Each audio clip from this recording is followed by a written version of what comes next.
мынау қаракесектің таңбасы. Сендер музейге бармайсыңдар, осы музейге алып барған сонамыз, постоянно келеміз музейге. Так, Айбек, мына тасты қашан әкеліп дедің? 2010 жылдары. А? 2010 жылдары. Бәсе, потому что мен негізі біздің фондыны бір жоба білетін едім, честно говоря.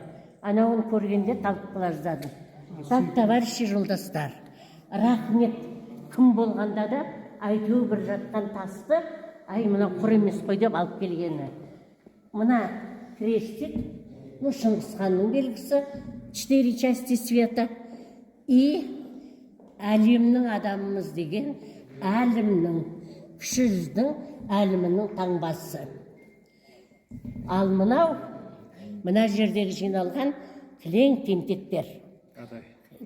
Тепер қаракесектің найзаны ұшқырлап қойып дайындап тұрып істелінген. Тепер қаракесектің таңбасы всегда обязательно әліммен бірге жүреді. И анау күні августе бір-екі жігіт просто сами, как Равсила барып, Байғанінде Жарғамыста Қалдайбетте әрі қаратта жүріп, Диярға дейін жүріп. Қарасақал қорымынан огромный пантеон. Сол жерден керімде, мәке кетпеңізші, у меня вопрос как раз.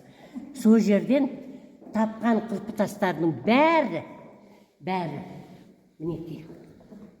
Тепер қаракесек, әлім баласы. И вопрос к вам. Вообще негізі Серік Ажғалиевпен кездесуім керек еді. Ана Абат Байтақта, кітапта 243 құлпытас жазылған, зерттелінген. А негізі Абат Байтақта қанша құлпытас еді? Сол бар, сол ма? 243 құлпытас, ол тек араб жазуымен жазылған құлпытастар. Солар ғана жазылған.